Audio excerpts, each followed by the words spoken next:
One of the scriptures in Galatians, Paul made this statement led by the Spirit. He said, I have been crucified with Christ.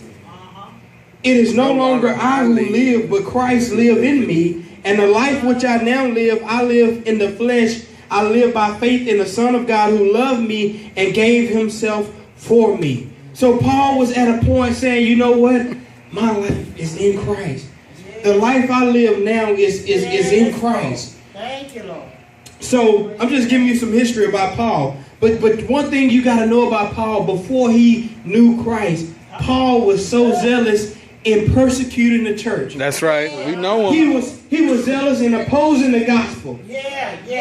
He didn't want people to talk about Jesus. No. Matter of fact, he was so zealous about stopping people from spreading the gospel that he got authority. That's from right. the high priest. He got authority to silence the Christian, those who was making a proclamation about Jesus, putting them in jail and leading them to death.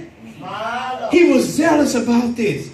And so my question is, how can somebody that was so zealous about opposing the gospel, he was so zealous in silencing the Christian, how can he get to the point where he said, I'm not ashamed of the gospel of Jesus Christ? Got to be a change. It's got to be a change. That's like night and day. What happened?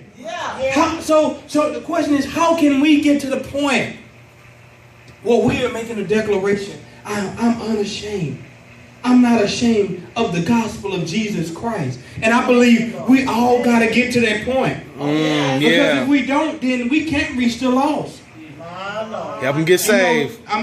We're singing these songs, but if you're ashamed, then I'm sorry. Those who are lost, they won't make it. But just to go ahead and kind of clarify, why Paul was unashamed. The first thing, the first reason Paul was unashamed of the gospel is because God revealed that to Paul that Jesus Christ is the way to salvation. That's why in Romans 1:16 it says, he said, for I'm not ashamed of the good news about Christ. It is the power of God at work, saving everyone who believes, the Jew first and also the Gentile. And so one thing you got to know about Paul, he was a Pharisee. So he was educated.